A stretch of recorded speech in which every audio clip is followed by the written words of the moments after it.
Hello everyone, thanks for coming out to Mobile Monday on a Tuesday. Thanks to our Labor Day holiday. It's our first Mobile Monday Toronto 2009 Mobile Marketing Awards, so we're pretty happy about the turnout and the response we had. Phenomenal feedback from the community, and tonight will be a fun event. We've got 5 companies that will be pitching their campaigns that were conducted over the last year. Before we get into that and the introduction of the panel and the MC, I'd like to just remind everyone that we have a bar at the back, and if you feel like taking your drink and sitting up front here, no problem. I think some of our presenters will even be carrying their drinks up here, so that's really good. The washrooms, if you haven't been here for the first time, washrooms are just out at the side as well. I'd like to thank our sponsors for tonight's event, MarketWire and Jolin. Is Jolin around here? There he is right in the front, so thank you MarketWire for helping us with the news releases. The CWTA, I'm not sure whether anyone from the CWTA is down here right now, but thanks for their ongoing support. And Dundane Multimedia, who actually helped us launch the Momo Toronto website, or relaunch it as of today, and we'll get into that in a few minutes. Also like to thank a couple of people for marketing of the event. One of our judges tonight, Trina Booz from the Ad Lounge community, did a great job in getting the word out to a lot of agencies out there, so thank you, Trina. And also Michael O'Farrell, who is the key driver behind Mobile Innovation Week, which is next week. So I'm not sure whether we have a lot of people registered for that. You should definitely check it out and try and attend next week. It's for 3 days. And everyone who will be here at the end of the event will have an opportunity to win some tickets for the event. We also have some prizing that's been donated on behalf of Michael, so thanks for that. Yeah, excuse me. We'd also like to thank Mars, who have been phenomenal since we announced our partnership last February. We see Janet waving in the background. As you can see, this has been a great success for us. The attendance has skyrocketed since we've moved to this location. Outside of the efforts of Dal, Jim, and myself, we really want to thank the Mars team, which includes Alan, Jeff, Janet, Dawn Marie, Wendy, Peter, and the AV team. That would be Sean and Brad. Thanks for helping us with our audio and video. Thank you. If you look back to the evolution of mobile marketing in the Canadian market, probably the first campaigns that were technically launched were around the spring of 2003 with the launch of common short codes made available through the mobile operators in Canada. And since that time, there's been thousands of campaigns that have been launched in market. Many of the campaigns have been ongoing and integrated into marketing efforts on behalf of brands or agencies. So this event has really spawned out of that and the desire to help raise the profile of mobile marketing in the GTA area, and also raise the profile of companies that have put a lot of effort and time into doing these campaigns, and hopefully show some recognition for the work that they've put in. We'll get into how we'll manage the event for the evening, but before we do that, I'd like to talk to you a little bit about our MC. We've asked Marina Mann to help us out for the evening. A lot of people are probably familiar with Marina. She's a well-known digital strategist in the Toronto area, and she's done a lot of great work with fantastic brands out there. So I'll read you her formal bio. So she has a strong background in digital marketing as a consultant, focusing on the confluence of content, community, and commerce. She's been doing this for 11 years now, producing interactive high-tech customer experiences for entertainment, retail, and wireless brands. She served as the Director of Web Marketing for Virgin Mobile Canada, and she was responsible for the launch of the Virgin Mobile VAS portal. She also led Apple Inc.'s e-commerce localization of the Quebec online store initiative, and in 2006 ran Chorus Entertainment's monetization strategy for 7 kid and adult specialty TV websites. She's an alumnus of ICE and Organic and has worked on e-commerce and community portals for Virgin Mobile, Symantec, Bell Globe Media, TSN, Sony Style, and Sprint Canada. So let's give a warm welcome for Marina Mann, our MC for tonight.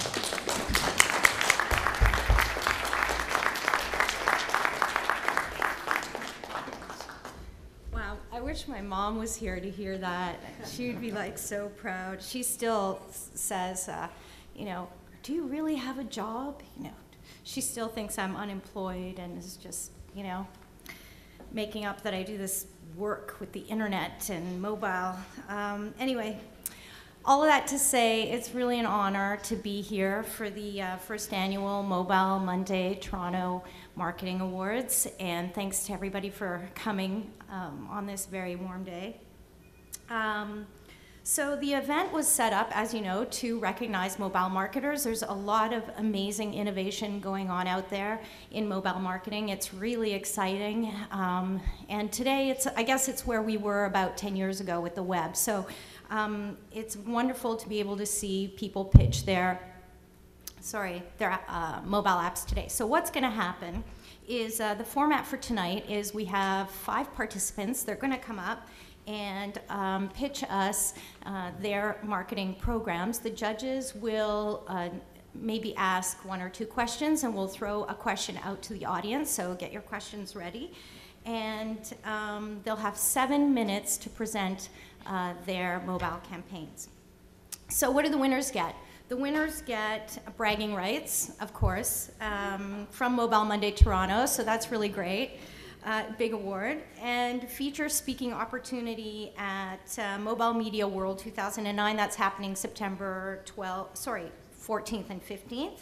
Feature interview on Mobile Media Awards World Global Webcast and the DVD, and 2 full delegate passes to Mobile Media World, and that's a value of $2,000.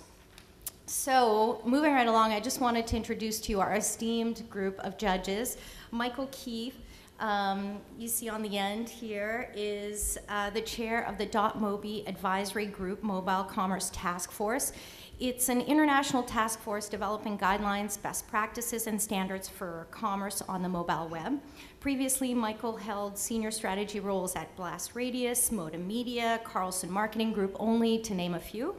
And currently, Michael is an advisor to the Mobile Institute and one of the founding team members of Mobile Innovation Week that's happening September 12th to 16th. And you can find out more info at mobileinnovationweek.com. Trina Boos is on the other end. Trina is the founder of adlounge.ca. It's the largest community of advertising and marketing executives in Toronto. Trina founded adlounge.ca in 2001, and since then has grown it into a diverse community of advertising, creative, and marketing professionals in Toronto. Trina has spent the last 8 years driving marketing at both client side and agency side on brands such as Ontario Lotteries, Johnson & Johnson, Ministry of Health, Staples, Roots Canada, Columbia House, the Score Television Network, and Alliance Atlantis. Trina's event, or the Ad Lounge event coming up that you all received postcards for, is happening September 23rd. So adlounge.ca for more info on that event, which promises to be fabulous. Tasha Mazza-Kelton in the middle. Tasha is a principal at Digital Cement, a digital marketing agency focused on helping organizations deepen and measure their relationships with their customers. Over the past 10 years, Tasha has been helping corporations build more relevant multi-channel customer experiences. And prior to joining Digital Cement, Tasha was a partner in a number of entrepreneurial ventures in the hotel, wine, and consulting industries. She has sold 3 businesses and really is a serial entrepreneur. She's been recognized for a number of awards, including the Profit Hot 50 in 2004 and 2005, Profit Hot 100 in 2006, and nominated for the Top 30 Under 30 Award by the Women's Executive Network. So thank you very much to the judges. Got a great team. Okay, so let's get going with our first participants. So as I mentioned, they'll have 7 minutes to present to the judging panel, and then a few questions from the judges and a question from the audience. So to get started, our first competitor is Ian Collins with Silverback Media.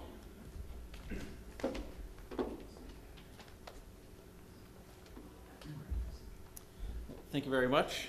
First of all, I'd just like to say thank you very much to MobileMonday Toronto for putting this together and allowing us to present our case study and for your consideration tonight. So to kick right into it, since we only have 7 minutes, the case study that I'd like to present is Chevy Aveo 5. We submitted this case study simply because it had a number of mobile components that had to work together in order for it to be successful. There was text, there was an IVR component, mobile banner ads, and mobile web.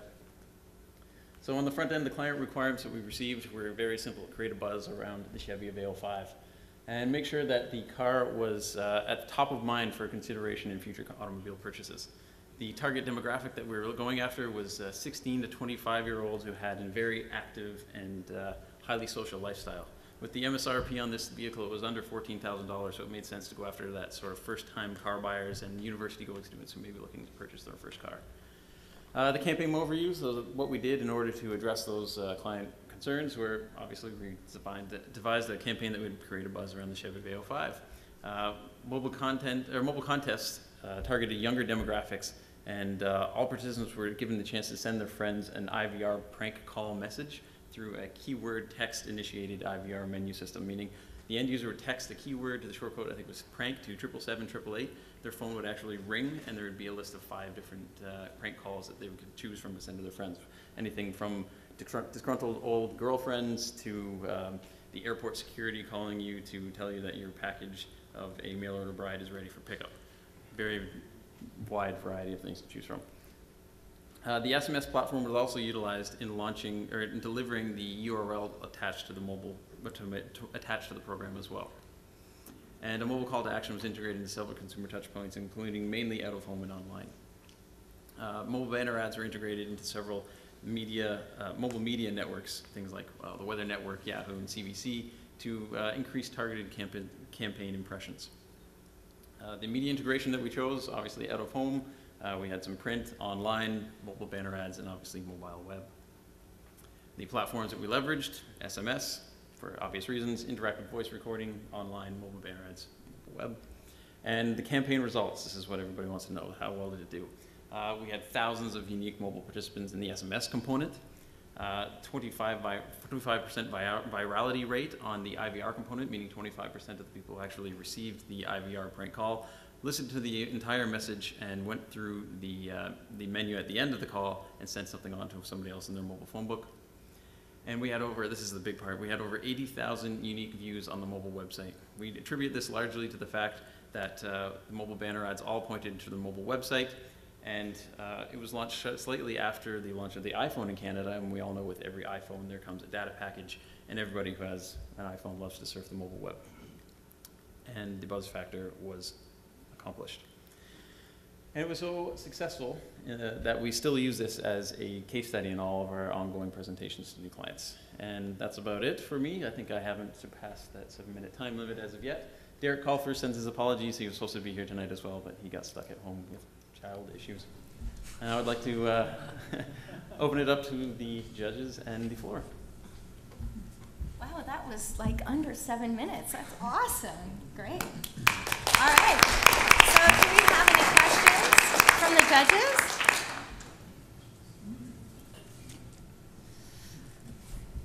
Now, you say this was a multi-channel campaign. Is there any kind of a ballpark in terms of what the total budget overall was, aggregated, all media? I'm not sure as to what the total budget was, but I do know what the mobile component was. And what portion of the? Okay, was it under 100K for the? Yes, okay. Far under 100K. Under 50? Yes, under 50. One question. What was the lifespan of the campaign? 3 months. Okay. And you said you had 80,000 unique views on the mobile website. What was the ultimate goal or call to action when they were there? We were only expecting upwards of 10,000 at the most. When we hit 80,000, we were all astounded. Okay. What did they link to? Was it a clickable or was it just a banner? It was a clickable banner. Okay. And what did it link to? To the actual mobile website. Okay.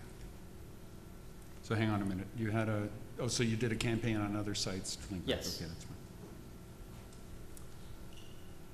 Any questions from the audience? There's a microphone right there. Well, how many cars did they sell? That information I didn't get access to, unfortunately. Sorry? I didn't get that access to that information, unfortunately. You don't have any qualified or quality leads they generated from the 8,000? Again, reviews? we weren't given that information at the end of the campaign. You said the budget was $50K for the mobile approximately. What percentage of that was the total budget? I have no idea. If I knew that, I probably would have asked for more budget on the mobile. It was component. under. All right, so we're going to move on to the next participant, and that person is, if I had that, Paige, which I'm missing that page, but I think it's Adrian Shower. Is that Adrian Shower from Vortex Mobile? Come on up, Adrian. Thanks. Someone should have taken the opportunity to come present for me, and sandbag it. But anyway, so what I'm going to talk about today is this Beg for a BlackBerry application that we built for Rogers. And we worked with Publicis Modem on this, so we've got a very close relationship with them. They do the creative, make sure we're on strategy with the brand, and we help develop concepts and work on the back end. So we're a mobile marketing provider and a social media marketing provider. So this particular application started in Facebook and then extended to mobile. So what we've done with Rogers for the past year and a half is every quarter we've done an activation in Facebook, there's some variation on user-generated content. So this one in particular was to promote BlackBerries to consumers. And what we did was have a contest for Christmas last year where people could submit a plea through IVR asking for a BlackBerry from their mother, from their friend. And so what happened is I really want this BlackBerry, know how you can tell? I gave my message a little oomph, and I think I did quite well. So before you go on to the next, just take a step and think. Click the button next me and go to the next link. So that was one of the winning submissions, one of the weeks. The way the contest actually worked is over the 8-week span, every week people would submit voice clips like that, not all quite as creative as that, from their cell phone through IVR. And that clip we would then digitize and put online. And to every week, the top 5 vote getters would win a BlackBerry. So you now have this audio clip appear on your Facebook. You'd then go out to your friends and say, hey, vote for me, I can win a BlackBerry, listen to the clip. But the net effect of it was that tens of thousands of people heard not BlackBerry or not Rogers telling the consumer how good their product was, but heard their peers saying, you know what, this is a great product, I advocate it, here's why, here's a funny jingle for it, and if you vote for me, I get a chance to win it. So the payoff for the brand was not only through all the viral requests to get votes, but also in the messaging behind that, which was some variation on why someone thought they deserved a BlackBerry. And so for Rogers and RIM, it was an opportunity to say, you know what, this isn't just a business device, this is a consumer device, and you should consider buying it.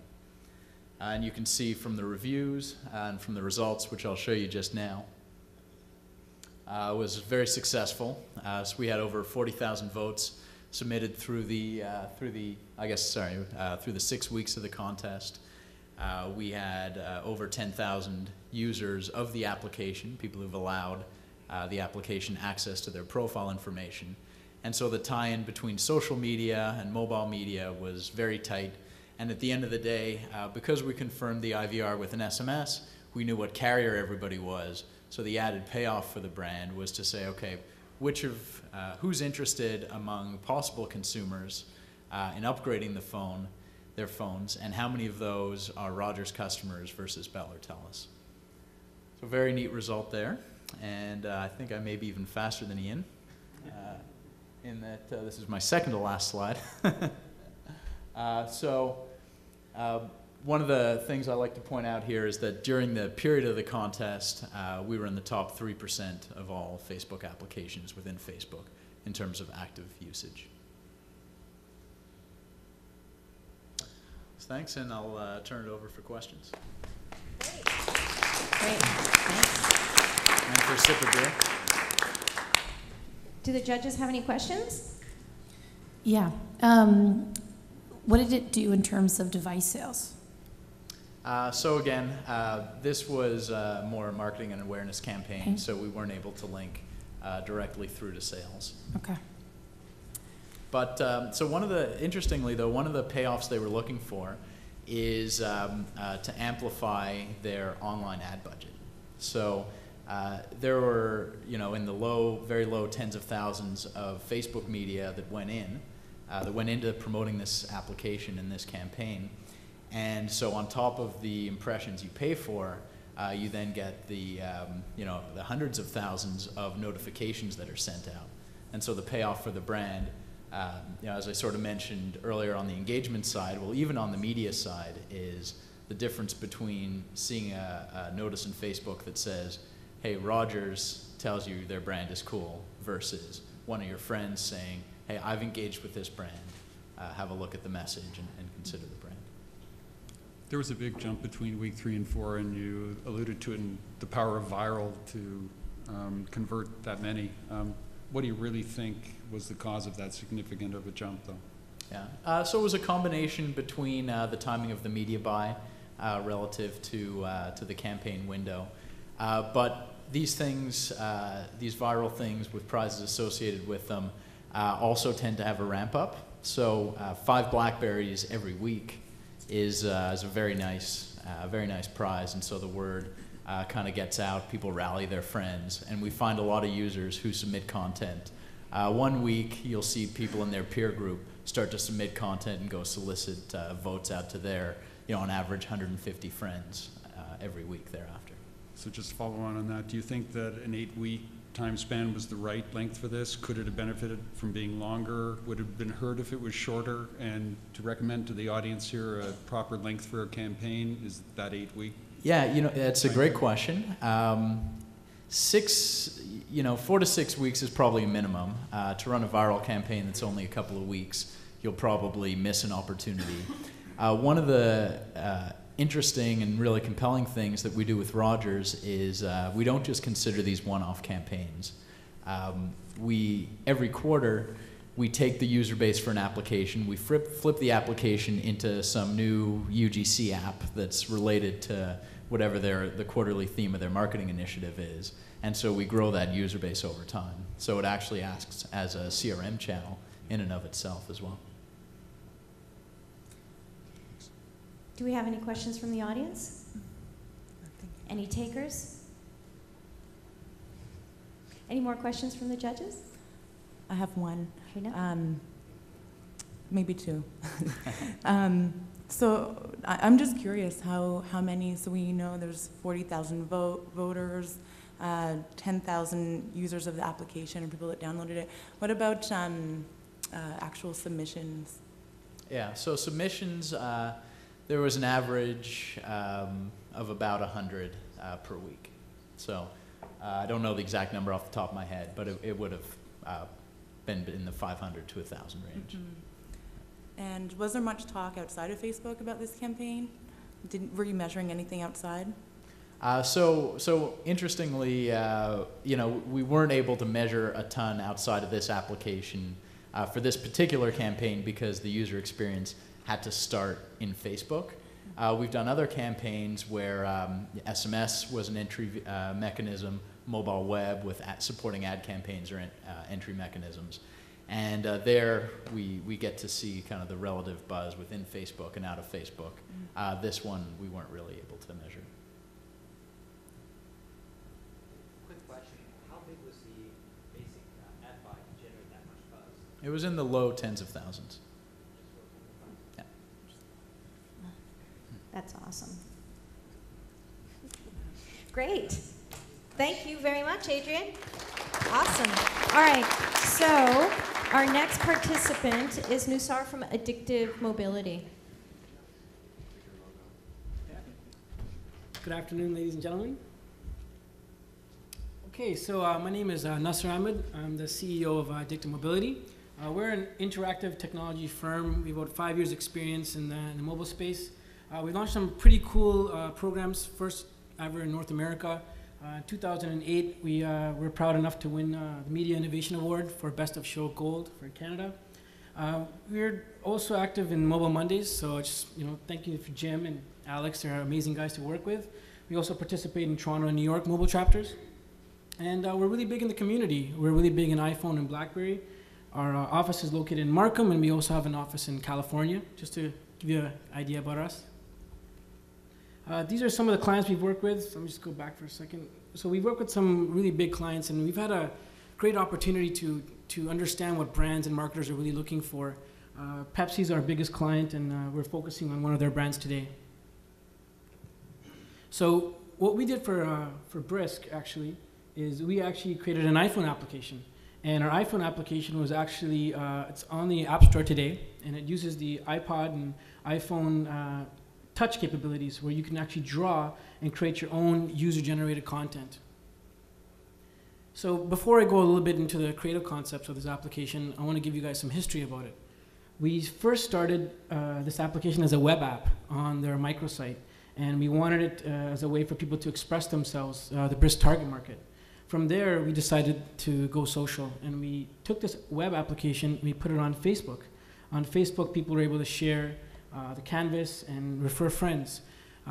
From the user feedback we were getting on this campaign, people were wanting to have an opportunity to use this on the go. So we decided to do a mobile application on the iPhone.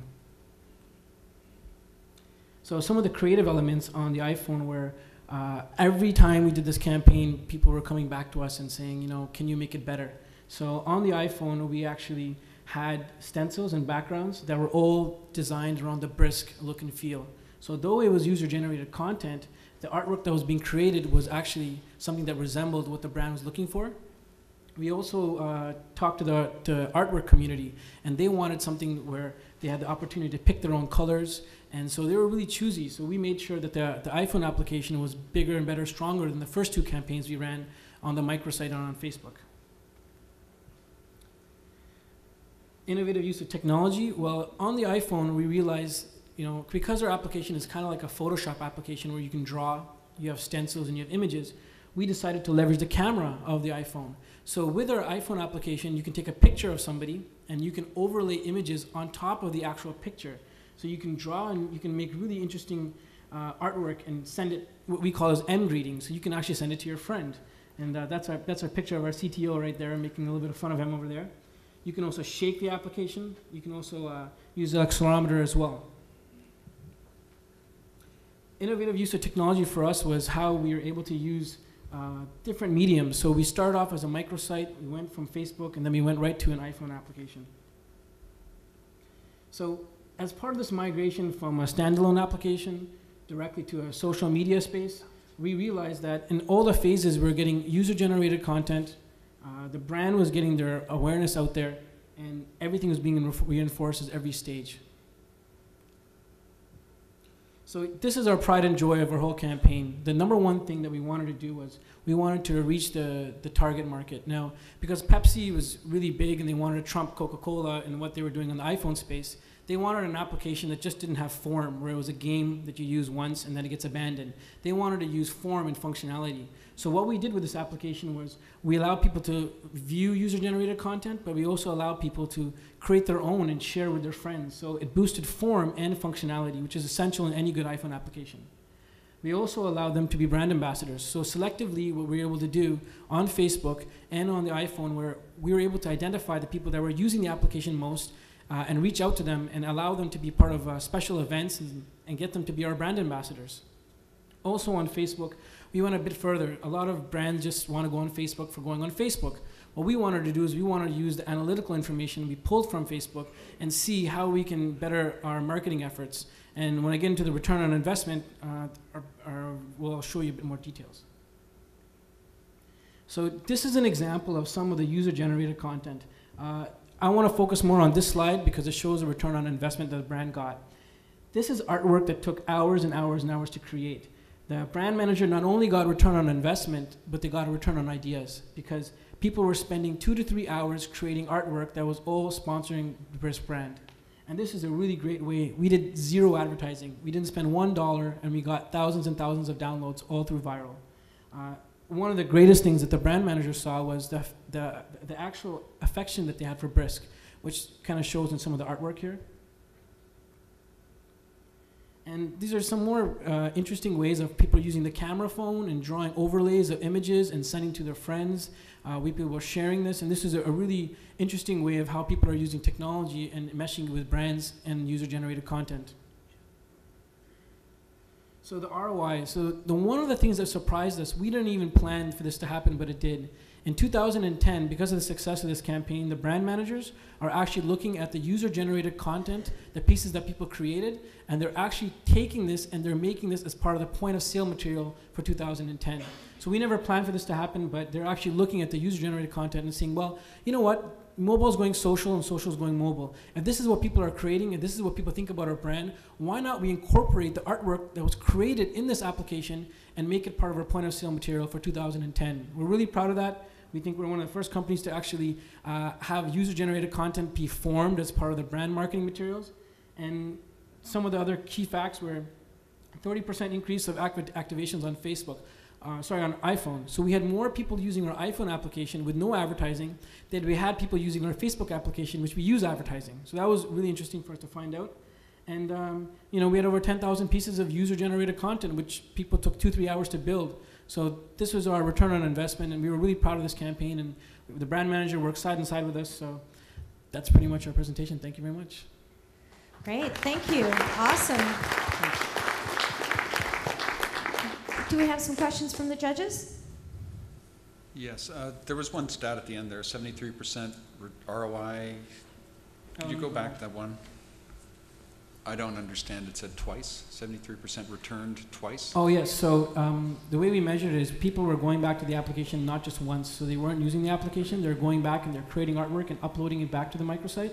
So we realized that people were not just abandoning the application, which typically happens in iPhone applications. They use it once, they don't use it again. With our application, we're able to use form and functionality and mesh them together. Great, thank you. You said that originally started as a microsite, then you merged into creating a social media platform Yes. on Facebook. How did you get people there? Well, on Facebook, we did advertising on Facebook, typical banners, around $5,000 in banner advertising. Okay. But interesting enough, in our iPhone application, we did no advertising, and we realized that the power of an iPhone application, it's a beautiful thing because people are interacting with it and they're sharing their content. And again, we paid $0 and we got such a big feedback. It was awesome. And you said that the brand managers now is looking at trying to integrate that back into Yes, POS this is something materials. that we didn't even plan for this. They saw the artwork, they saw the dedication people were taking into building these beautiful pieces of artwork, and they said, well, you know what? These people are taking 3 to 4 hours to create this on an iPhone and spending 3 to 4 hours interacting with the brand on an application. So they said, let's reward some of the top, designs and use this part of our marketing collateral for 2010. And what's the plan with that site now? Well, we're evolving it. We're actually taking an iPhone application where you can send the images directly to TwitPic. We're actually using it as a leveraging for different seasons. So as seasons go by, like Christmas is coming up, so we're having stencils for Hanukkah, stencils for Christmas holidays. So you can use that, and this is the good thing about this application is we can keep rebuilding on top of it. Typical iPhone applications are you use it once, you abandon it. But with this application, we can keep adding new stencils, new backgrounds, and keep getting bigger and bigger.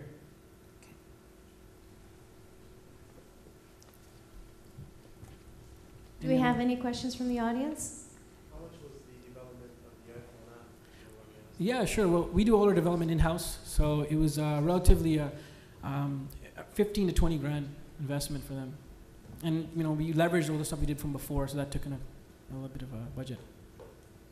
So are the tools and the templates, are they being used outside of in connection with Brisk? Are users using them? No, we actually created all the backgrounds that we created and all the stencils we created were selectively chosen by the brand manager herself, and she said these are the brand elements which I feel reflect my brand. So though it was user-generated content, the content that was being created by the users in some way had some relevance to the Brisk brand itself. Yes? What are your download statistics now? Like, are they still increasing? Have they Well, obviously when we launched it was really high, and they've kind of plateaued, but on average we get 200 to 300 downloads a day. So it's still pretty good. We're impressed. So was the brand manager. Yeah, Yes. I think I got the mic. So I just curious, was this a Canadian-based campaign or was this U.S., North America? This is a Canadian-based campaign. It is great. Okay, cool. Thank you. So I guess you didn't go through an agency. You went directly to the brand. For this particular campaign, the brand manager chose to selectively work with us because, you know, we were having dinner at her kitchen, and she really got into this. And so the one, really, The inside scoop. yeah, she was really passionate about it. And you know, one thing, just to give you guys some insight, it's so much easier to work with a brand manager who has so much passion because the application comes out so much better. So you know, she's not here, but you know, I really thank her for being amazing and helping this application come to life. So working so closely with the brand manager, have you guys talked about the ROI in terms of sales? Have you figured out how you can map? Yeah, I mean, I'm the speaking sales to that? Yeah, you know, she opened the doors for us, and because her main thing was, you know, we've done campaigns for her previously. So in terms of ROI, she's actually, we're making a video out of this. We're submitting this for 3 other awards, and I'm actually speaking at Pepsi head office tomorrow at 7 o'clock in the morning. I got to travel there, so it's actually opened our company's doors to Pepsi head office in North America. It's a great experience for us. Great. Well, rock on. Awesome. Thank you. All right. Great. Let's move on to Paul Gerard from TextEd.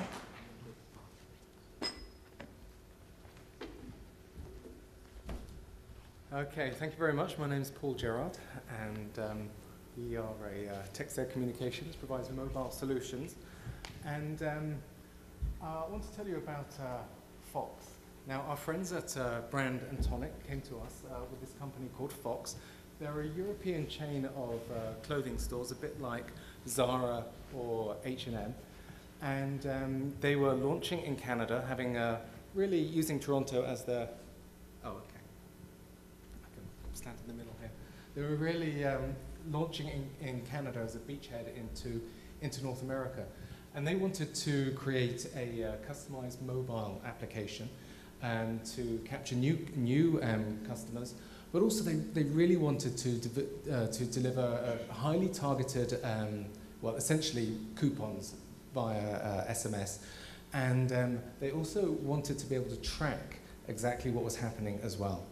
So what we did was we developed something called the Fox Mobile Hotline, which was an IVR, essentially. And customers responded to this a call to action, which I'll come to, by calling the number from their mobile phone. And then they would get a text message sent back to them right away, essentially a coupon. And there were a number of ways that we got to the customers. Partly, we created a series of brand ambassadors, and these were people who had to have at least 500 friends on Facebook.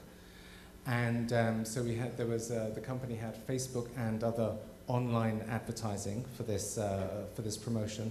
But they also, on their website, because they wanted to build a database, they also allowed people to sign up online, give their address and email and also their mobile phone number online as well. And we also had a series of flyers too, so people were able to call the number from the flyer that they were given. And in addition, what we did at the point of sale in the stores was we created an application so that when a customer showed up with a coupon on their mobile phone, they showed this coupon at the point of sale to the sales assistant, and the sales assistant entered the mobile phone number into the application that we created for them. A thank you text message was generated, and then we went to a secondary level so that we could continue with this customer. We could further mine the data that we were generating and move up to secondary, and actually we had a tertiary level as well.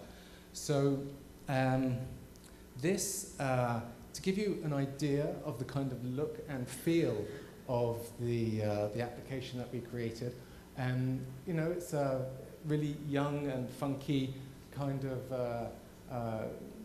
company. This was their online look. And then one of the ways that we got the IVR number out to people was through the cinema.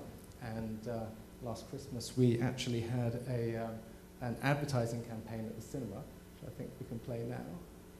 No one else but you can find no trace in space.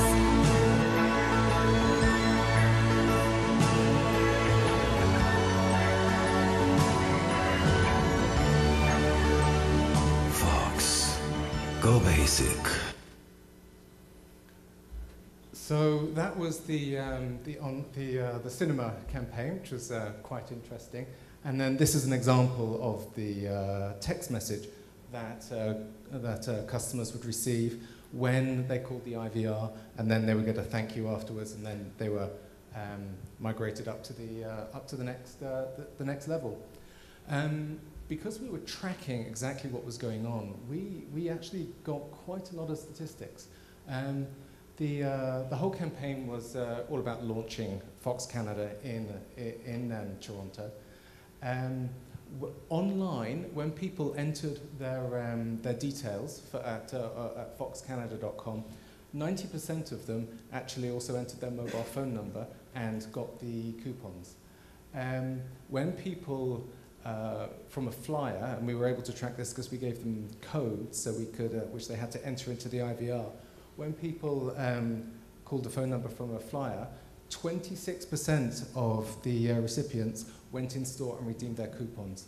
But possibly the most interesting part is that on the online portion, we were expecting maybe 5% of people might actually go in and redeem the coupons.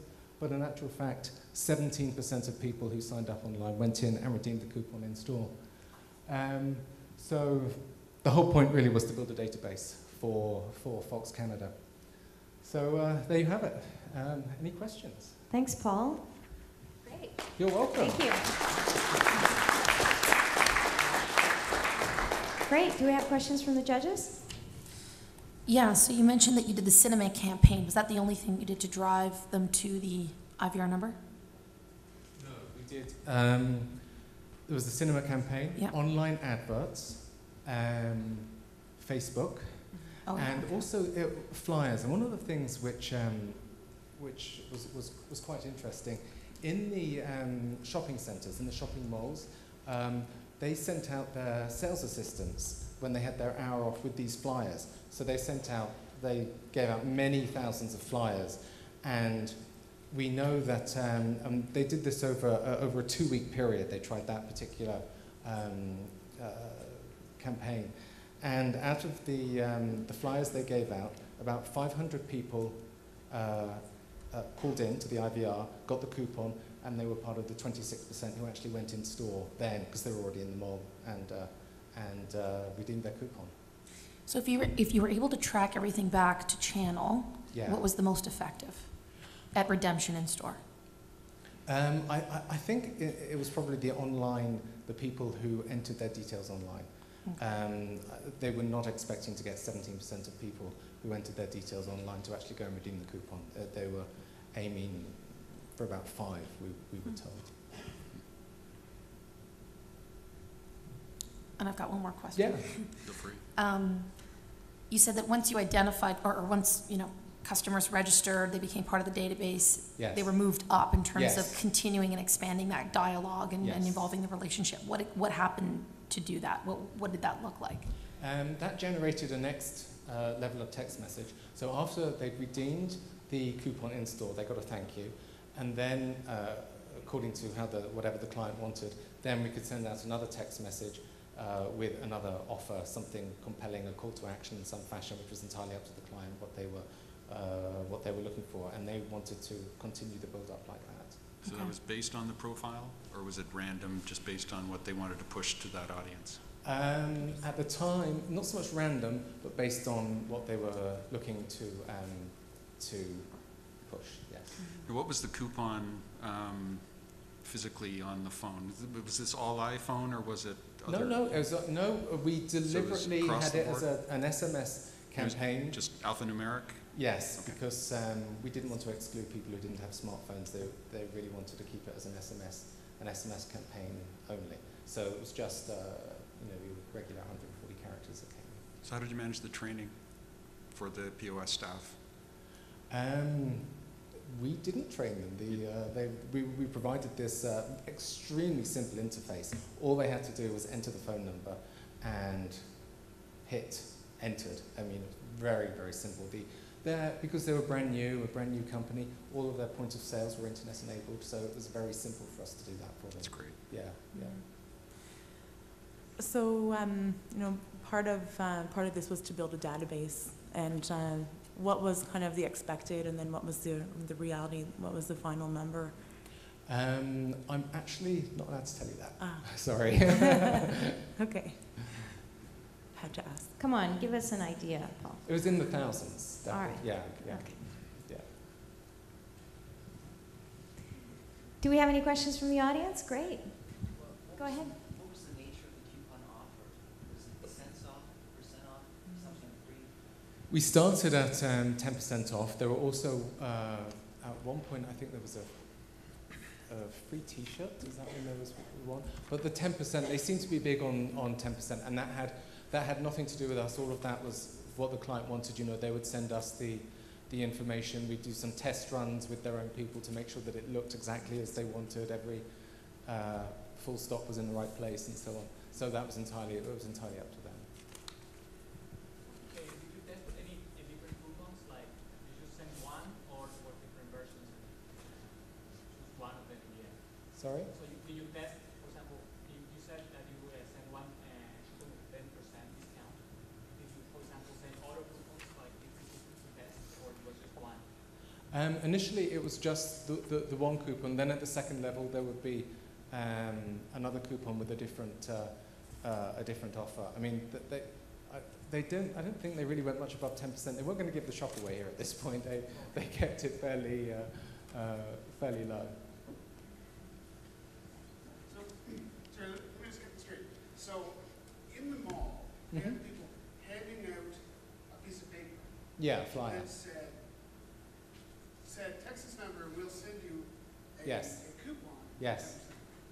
I know you're not in the coupon business, but do you have any indication of the redemption rate of that versus if they had just handed out a 10% coupon? No. But they couldn't then keep on, they couldn't track it and carry on afterwards. But that's a good question. I don't know if you just handed out 10% coupon what they would get. So, Paul, did you have any idea of the demographic? Were there any surprises? Again, there was some information they asked us not to get out, but I will say that there was a slightly older demographic because they have baby clothes as well in the Fox store, so it wasn't just 21-year-olds. Okay, so you're kind of like the first retail project that we talked about. So, what are some of the things you can tell us, like pitfalls to avoid, or things that you've learned in doing this kind of campaign, a retail POS? Well, you've got to be careful. I think in terms of the coupon, it's got to be a relatively compelling reason for people to go in to the store to actually redeem it. So, like $1 off or something. I'm not sure that that's really going to take people in. We looked technically and so on. There was an awful lot that we learned as well. It helps to have the point of sales internet enabled, because we've found now with some of our other clients that they aren't internet enabled, so that's been challenging. Yes, yeah, and it depends how far the client wants to track the customers. Fox was very keen on tracking exactly what was going on in terms of the text messages, so they could follow precisely how many were going out, how many people were redeeming, and other people don't seem to care about that. They want the text messages out there, and that's an end to it. Okay, great. Okay. Thanks very much, Paul. You're welcome.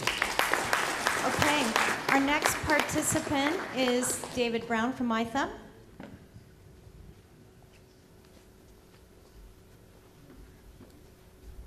Hi guys, just like to thank everyone for having us out.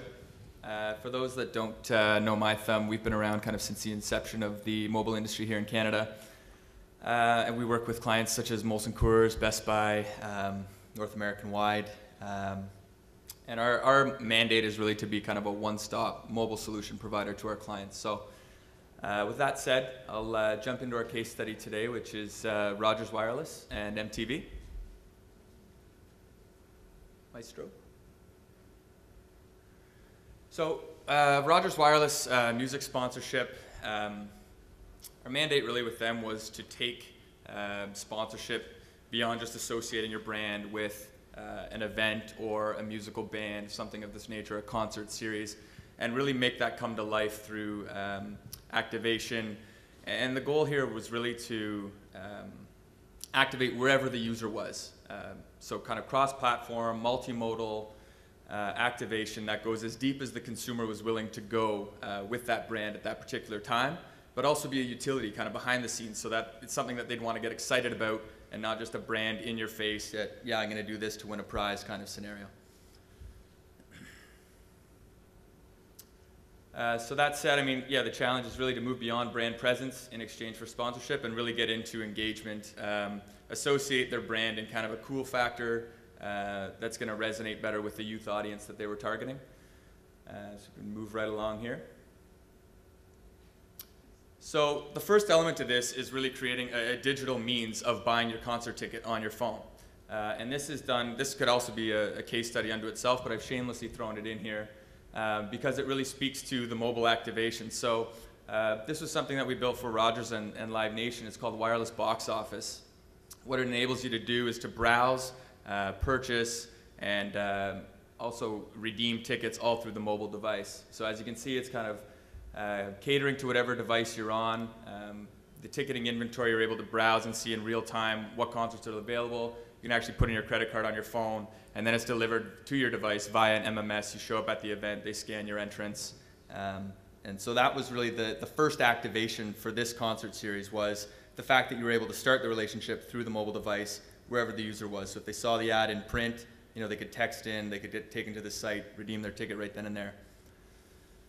So moving on, we wanted to promote the Leak Live Tour. So we were selling tickets to the Leak Live Tour. We wanted to create a single interactive destination that was really going to drive interest. So how did we get there? First and foremost, and this gets overlooked oftentimes in marketing campaigns, is you have to market it. It seems common sense, but there was a mobile call to action on the TV spots, on the out-of-home spots, on the print spots, on the radio spots, and even on the online spots where it made sense. And so the other thing we wanted to make sure that we did was provide everyone with an experience. So it starts with text activation. It takes you to a mobile website that's kind of a behind-the-scenes tour, behind-the-scenes glimpse of the tour. So there you have further artist information.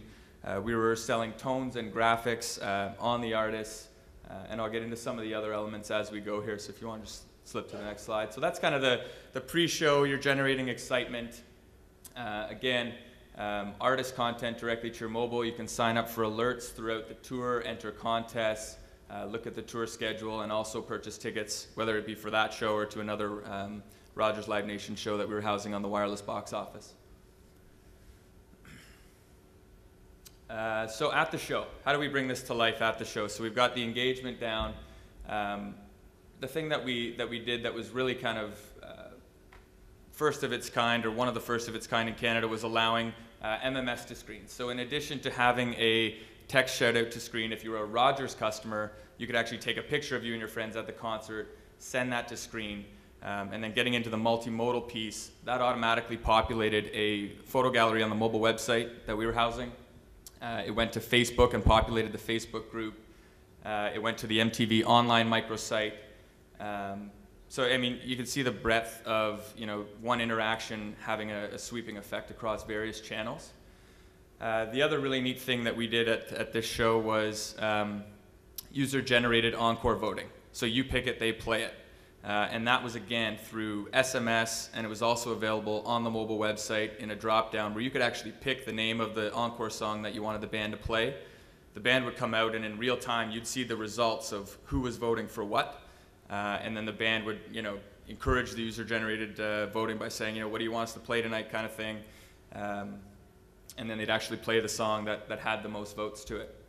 The other thing that we did throughout the concert series was we enabled the admin promotional staff to start and stop contests through their mobile device. So there's no sense in being able to start and stop contests, online, or having a firm start and stop time. These things are all dynamically done. So what we did was give them the ability to send out alerts to various subscriber groups, as well as start and stop contests all through their mobile device in real time. And that automatically would draw the winner, would send a notification to the winner, would send a winning notification to that administrator phone saying, this is the winning phone number of the contest, or here's how you send out your blast. So that's what the MMS screen looked like. This is the encore voting song. And this was something that the band was really receptive to and really got behind. So we owe them a lot in terms of really supporting this and helping to drive a lot of the volume that we saw.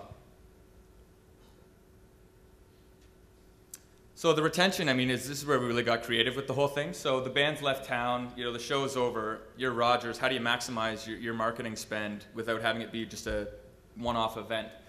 So what we did was we actually outfitted the band with mobile devices. And when I say we, I mean Rogers and Nokia, not my thumb. But they were actually able to update from the road. So they're on tour, they're taking MMSs of themselves, making postings. We're automatically posting that to the mobile site. And users could sign up to receive alerts when they did that. So kind of a Twitter-esque thing where you're signing up to receive an alert on your phone, and you get updated every time the band's made an update. So it gives you a deeper dive as a consumer, deeper insight into some exclusive glimpses in terms of what life is like on the road for that band, and it's all kind of brought to you by Rogers. So the user would get a link saying, there's been this update, drives them back to the mobile site, and they would see then that upload that the band has just made in real time. That blog post actually also populated the online microsite that we were doing with MTV as well. So again, getting back to the kind of multimodal approach, trying to hit users to with where they're at and what device they're on. Just want to keep going. So results, this is something that we started with Rogers back in the day when they came to us and said, we don't want to give someone a flyer with the event schedule at this particular concert series or at this particular festival. We want to make this all interactive. So that's what we decided to do. Each show produced thousands of users, and that's especially impressive given that some of the functionality was Rogers only by design to make it seem exclusive. So the MMS to screen, for instance, was Rogers only. And 20% of the total audience at most shows were participating through this. So you talk about engagement, especially getting back to the fact that, again, that's activating for Rogers customers only, so they're only a percentage of that total audience to begin with. That number was kind of blew us both away, and we were very pleased with that. So David, I have to jump in and cut you off. Oh, I'm over 7. You're over Okay. 7. All right. You're over 7. Well, I guess that's a good segue for questions. Yeah, thank you very much. Thanks. Do the judges have any questions? This seems like a dream for Rogers. I guess, how did you get the bands on board? That's just a question I have because, getting them to be participating even after the shows, did you have to pay them? What? So, good question. Rogers has an existing relationship with Live Nation, with whom we developed the wireless box office for, so that was a good start. Getting the band management on board, I would say, was probably harder than getting the band themselves on board. So they were obviously very protective of the way shows go. They've got it down to a science. So really, they deserve all the credit in the world for being open and receptive to something like this.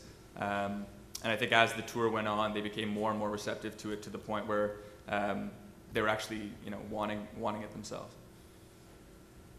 You talked about obviously marketing it, right? Through TV, print, radio, all those things. So what was the spend in those channels to try to drive people to the mobile experience? Total marketing spend? This I don't know, and I probably couldn't say, but the mobile spend as a kind of entirety of the total marketing spend was in and around 5%. Okay. That gives you an idea. Yep.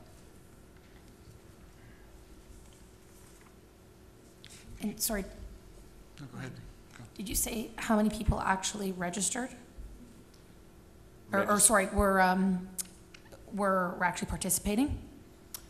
Yeah. I know you said 20%, but do you have a number?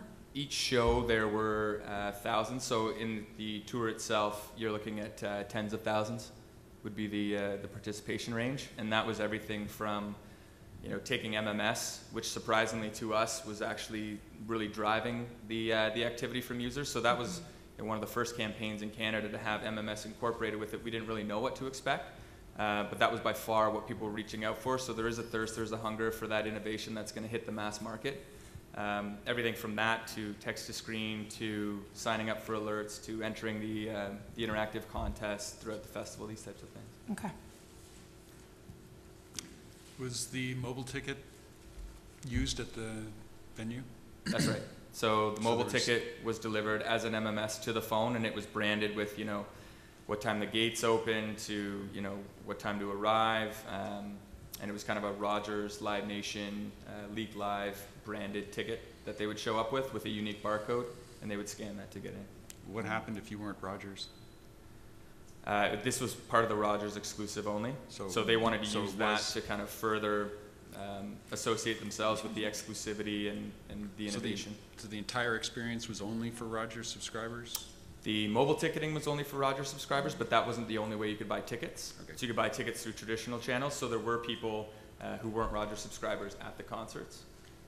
And, okay, they weren't allowed to participate in the MMS, so it was... Right. So of the Rogers subscribers there, 20% used MMS?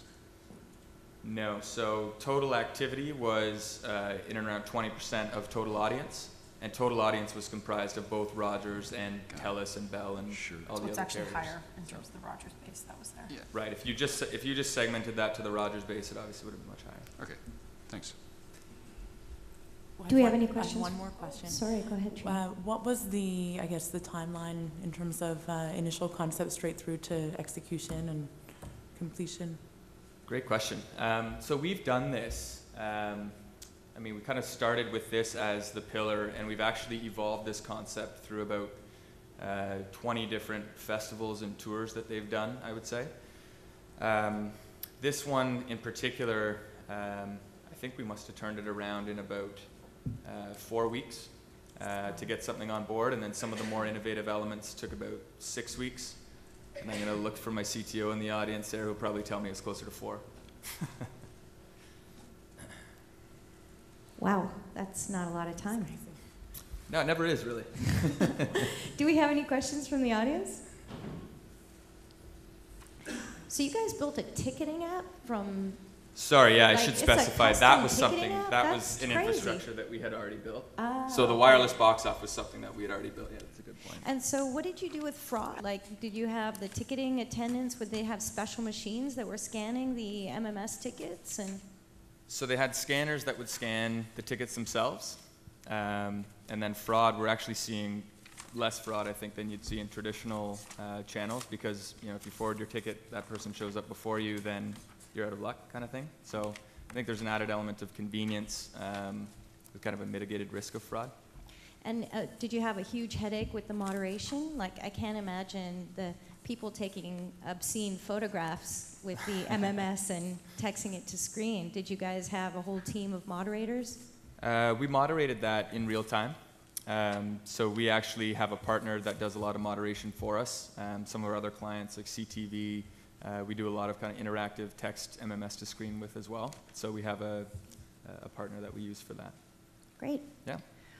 All right. So if there aren't any more questions, what we're going to do is let the judges think this through, give them a few minutes, and then we will come back with the runners-up and, of course, the winner. So in the meantime, talk amongst yourselves, and we'll be right back.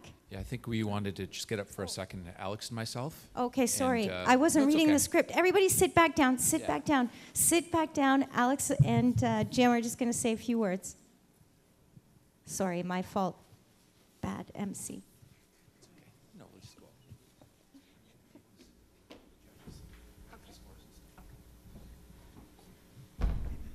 Thanks very much, Marina, and thank you, Michael and Tasha and Trina. Great job and excellent questions. Wanted to give you a little bit of an update on the chapter. We talked a little earlier about relaunching the Momo Toronto site, so maybe Alex can give a little bit of an overview of that. Yeah, actually, our partner, Doonday Multimedia, has been working with us on the redesign of the website. It's actually quite a bit of an effort. They've been heavy supporters of ours since, I guess, last year. They hosted many of our events before we partnered with Mars. So what we've done is we've incorporated a lot of the key information. Our intent over the long run is to profile all the companies in the GTA, so we have some ideas around that.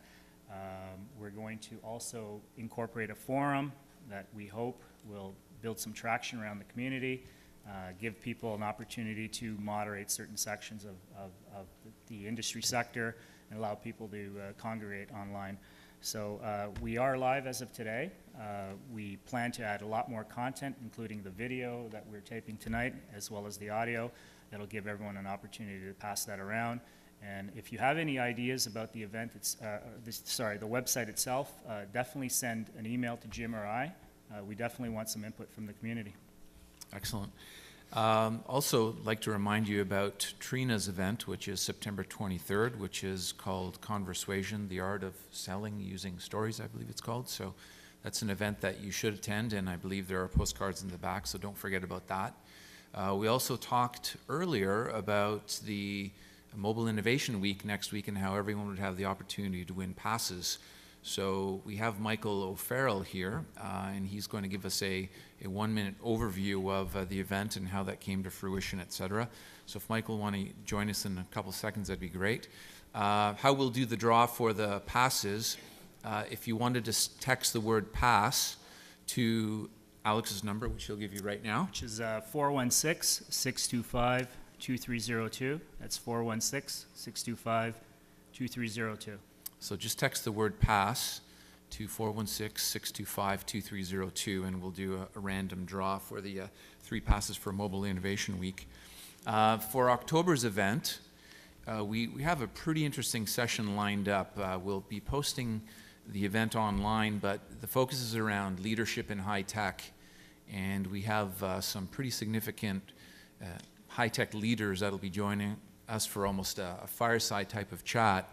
And this is really exciting. These are people that have helped run billion-dollar companies, so we're really pumped up about that, and we should be posting it officially in the next few days. Also like to thank Nick, who took care of the creative for the plaque. Is Nick here right now? No, he's not here. Well, thanks, Nick. You'll see the plaque in a couple moments. And moving forward, we're trying to make the events very interactive, so not only do we have the judging panel, but we wanted to have questions from the audience. And for the events, we've also reached out to people in the community to help out, and hence the reason we have a judging panel, and we have Marina doing a fantastic job emceeing for tonight's event. So moving forward, we'll be looking to get the help from key individuals in the Momo community to give a hand with events here and there, now that it's a much bigger critical mass of people out there, and we've got a lot of momentum. So anyone that would like to help would be appreciated. So I think right now Michael is going to give a 1-minute overview of a Mobile Innovation Week, tell you a little bit about that. There's still a good week to get passes, but we'll do the draw in a couple minutes for the 3 winners, is it? 3 passes? Yes, 3. 3? Okay, 3. 3. Thanks, Michael. Okay. Hi everyone, thanks for having us here, and a great turnout again at Mobile Monday. Part of the concept, I just wanted to introduce Julie. Julie's from FITC and working on the event management, as well as FITC Mobile, which is one of the anchor events of the week. Actually, the concept started through Mobile Monday and through one of the venues here that we got together. So this is a good catalyst that Alex and Jim have pulled together on Mobile Monday. And I just want to give you an overview. I'm going to start off with Julie. She's going to tell you about the first events that are happening called FITC Mobile, then I'll carry it through the rest of the week. So FITC Mobile is basically a 2-day event. If you're a developer, you really have to be there, and it is, focused mainly for and on the development community, but there are a couple of sessions as well on business. And I think some more creative ones too on mobile filmmaking as well. So there's still tickets available, as well as very good discounts, or you can talk to me about other arrangements too, I guess. And the great thing about FITC Mobile, if you don't, FITC, if you don't know them, they're a community that has thousands of following over 8 years of pulling together events in the developer community. And every platform you want to touch, is going to be demonstrated, talked about, delivered. So it's a completely open environment, from Yes. Microsoft to Google to BlackBerry iPhone to Nokia to you pick it, you got it, right? An iPhone. Yep. Even as well. True. That leads into mobile media world, where we're going to talk about the business of mobile, and we have some thought leaders flying in from Hong Kong, the UK, the United States, as well as local companies that are going to show the vision and perspectives of where you can take your mobile business in the sense of how it's growing, how you can build even in Canada and export outside of Canada to take advantage of the mobile internet, the mobile web, mobile advertising, mobile marketing. Is going to feature one of the first Mobile Marketing Association events in Canada, with Mike Weirs, the CEO of the Mobile Marketing Association, flying in. And there's going to be tracks that follow up from the great sessions here. And then we have a third event that's going to be called the Mobile Biz Boot Camp. And that's people who are in startups or corporate startups that want to roll up their sleeves and find out every aspect of, from doing contracts to engagements to financing to trying to get your business to the next level. So go to mobileinnovationweek.com. All the events are up there, and thanks Jim and Alex for putting us together and starting a new week in Toronto. Thanks.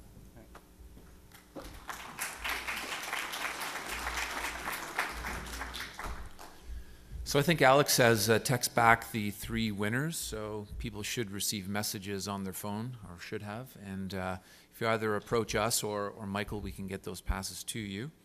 I think Marina's going to take the So we have stand some now. winners. Yeah, excellent. We have So a winner. Marina and Dal will present the winners, or winner. Winner. So should we work backwards? So our runner-up, right, Dal? Come, don't leave me alone here. Come on. So okay, I better hide this. Hang on. So our runner-up is Vortex Media, the Rogers Beg for a BlackBerry campaign.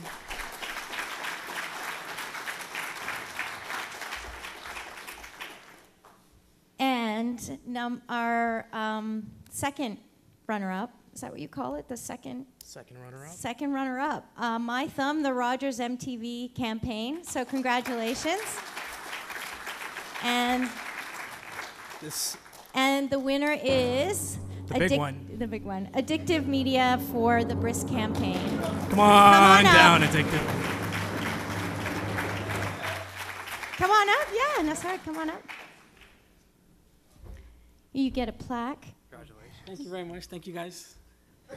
Well, here's your chance. What do you want to say? This is our second award, so it feels really great being part of this community, and thank you everybody who's actually growing the mobile community in Toronto. I think we have great entrepreneurs here. We have Jim and Alex who are leading the way. Michael, I've known him. I actually used to work for him, so it's a big community here, and I think if we work together, we'll make things happen. So I'm here to volunteer my time and our company resources to grow mobile in Canada. So if there's anything I can do, Alex, I'm here to say, whatever I can do to help the community, I'm here to help. So thank you guys very much, and thanks a lot. Thank you guys. Congratulations. Thank you to the judges. Thanks. What's next? I think, no, you go ahead. We'd also like to give a big round of applause to Marina for a great job here all night. And also to Jim and Alex, who've done a great job as well putting this night together after a little layover this summer. Let's give them a big round of applause. And lastly, I know I've made you clap many, many times. I would like to thank our judges. Thank you so much for taking the time and being here tonight. Have a little bit more time for some networking and some drinks at the back. Enjoy. Thanks, everyone, for coming out. Have a great night.